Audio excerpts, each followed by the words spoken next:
Hello friends, welcome back to my channel. आज का topic बहुत ही इंपॉर्टेंट है, जिसमें आज हम बात करने वाले हैं पीएच मीटर का कैलिब्रेशन, स्लोप वेरिफिकेशन और देखेंगे ऑफसेट वैल्यू कैसे कैलकुलेट करते हैं। तो बने रहिए वीडियो को एंड तक जरूर देखिएगा ताकि आपको सब कुछ समझ में आ जाए। सबसे पहले बात करते हैं पीएच होता क्या है। तो पीएच की डेफिनेशन क्या है? PH is defined as the negative logarithm of hydrogen ion concentration. Hence, the meaning of the name pH is justified as the power of hydrogen. इसको कैसे लिखते हैं? pH is equal to minus log bracket के अंदर hydrogen ion. तो ये pH होता है। इसके बाद देखते हैं pH स्केल क्या है। pH स्केल में हम नोट करते हैं मटेरियल की एसिडिटी और एल्कलिनिटी। तो ये जो होता है 0 से 14 तक होता है। 7 इसमें न्यूट्रल होता है, जैसा कि आप देख रहे हैं। तो 7 से कम जो रहेंगे 0 से लेके 6 तक वो एसिडिक होते हैं और 8 से लेके 14 तक एल्कलाइन होते हैं, यानी कि बेसिक होते हैं। तो ये समझना बहुत जरूरी है कि pH स्केल क्या है और किस तरीके से इसको मेंटेन करते हैं। तो जो न्यूट्रल है वो 7 है। उसके बाद देखते हैं pH स्केल में किस किस का कितना कितना pH होता है। तो 0 जो है बैटरी का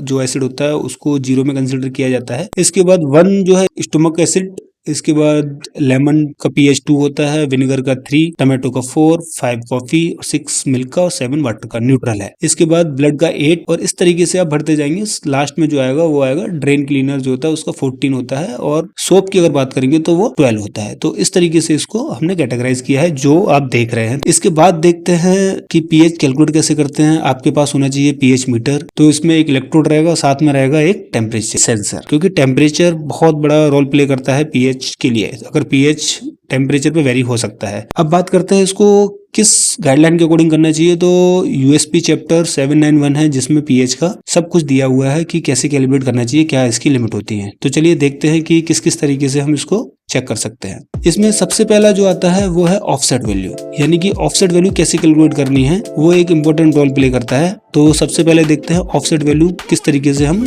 निकाल सकते हैं। तो चलिए ऑफसेट वैल्यू के लिए क्या होना चाहिए, आपके पास बफर होना चाहिए 7 का। जब आपके पास 7 का बफर होगा तो आपको इसको मिलीवोल्ट चेक करना है, इसमें मिलीवोल्ट कितना आ रहा है। pH तो साथ में देखेंगे ही। तो कैलिब्रेशन और ऑपरेशन लगभग सेम है। मैं आपको दिखाता हूं कि ऑफसेट वैल्यू क्या होती है। ऑफसेट वैल्यू की जो यूएसपी के अंदर लिमिट दे रखी है वो दे रखी है आपको 0 to ±30 मिलीवोल्ट। तो लेकिन टेम्परेचर 25 होना चाहिए। तो मैं आपको दिखाता हूँ 7 जो मैंने लिया है, 7 का बफर लिया है। 7 के बफर में जो मिलीवोल्ट आना चाहिए वो 0 आना चाहिए, लेकिन टेम्परेचर 25 होना चाहिए। लेकिन मेरा मिलीवोल्ट कितना आ रहा है, 5 मिलीवोल्ट, यानी कि 7 के pH पे 5 मिलीवोल्ट आया और pH 7 आना चाहिए जो भी आपकी रेंज है। लेकिन इसी को हम बोलते हैं ऑफसेट एरर, यानी कि ये कितना एरर शो कर रहा है, जिसकी लिमिट मैंने आपको बताया 0 से ±30 मिलीवोल्ट होना चाहिए। तो ये इसकी लिमिट है।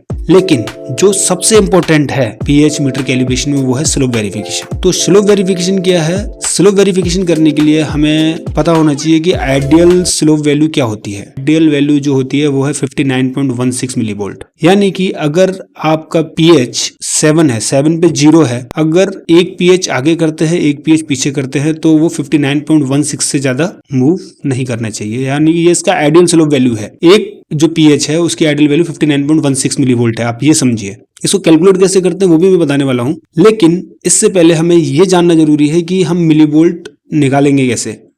अब देखिए इसका जो लिमिट है, यानी कि स्लोप वेरिफिकेशन की जो लिमिट दी है एज पर यूएसपी वो 90 से 105% दी है। और 90 से 105% निकलेगा कैसे, इसके लिए मैं आपको फॉर्मूला बता देता हूँ। फॉर्मूला है measure of slope value of pH क्या है, is equal to millivolt minus offset value upon pH 7 जो कि हमारा स्टैंडर्ड होता है, minus pH value of check buffer. हमें किस बफर की pH चेक कर रहे हैं उसकी pH वैल्यू लिखनी है। तो मैं यहाँ पर लेता हूँ pH 1.68 का। तो मैं आपको दिखा देता हूँ pH 1.68 का जो मेरा मिलीवोल्ट आ रहा है वो आ रहा है 305 मिलीवोल्ट। अब देखिए फॉर्मूले के अंदर पुट करते हैं, जो मिलीवोल्ट है वो 305 हो गया। ऑफसेट वैल्यू कितना हो गया, ऑफसेट वैल्यू मैं कंसीडर करता हूँ 0 for example. 305 minus 0 upon pH 7 करना है, माइनस किस pH का हमने बफर चेक किया है 1.68। तो ये मैं इसको माइनस कर दूंगा। जब 7 माइनस 1.68 करूंगा तो 5.32 हो आएगा। तो 305 डिवाइडेड बाई 5.32 आया। इसको जब मैं डिवाइड करूंगा तो 57.33 आया, यानी कि मेरा मिलीवोल्ट आइडियल मिलीवोल्ट जो है वो 59.16 मिलीवोल्ट है, उससे थोड़ा सा कम है। इसके बाद बात करते हैं स्लोप परसेंटेज की। तो परसेंटेज कैसे निकालना है, slope measured divided by ideal slope value into 100। तो हमारा जो स्लोप मेजर्ड कितना किया था हमने, वो कितना आया था 57.33 आया था, divided by ideal slope value कितना था मैंने आपको जो बताया था वो होता 59.16 मिली वोल्ट, इंटू 100 करेंगे तो ये कितना आएगा 96.90%। तो लिमिट क्या थी, लिमिट थी 90 से 105, यानी कि मेरा स्लोप वेरिफिकेशन में पीएच मीटर पास होता है। इस तरीके से आप कैलकुलेट कर सकते हैं। मैंने आपको स्लोप वेरिफिकेशन बताया और ऑफसेट वैल्यू भी बताई। इसके बाद पीएच मीटर का कैलिब्रेशन देखेंगे हम नेक्स्ट पार्ट में। तो उसके लिए मैं एक और नया वीडियो बनाऊंगा जिसमें हम नेक्स्ट पार्ट में देखेंगे पीएच मीटर का कैलिब्रेशन और उससे जुड़ी हुई बहुत सारी इंपॉर्टेंट बातें। तो आशा करता हूँ आपको वीडियो समझ में आ गया होगा, वीडियो अच्छा भी लगा होगा। वीडियो अगर अच्छा लगा है तो वीडियो को प्लीज लाइक करिए, चैनल को सब्सक्राइब करिए। मिलते हैं नेक्स्ट वीडियो में, जब तक के लिए बाय बाय।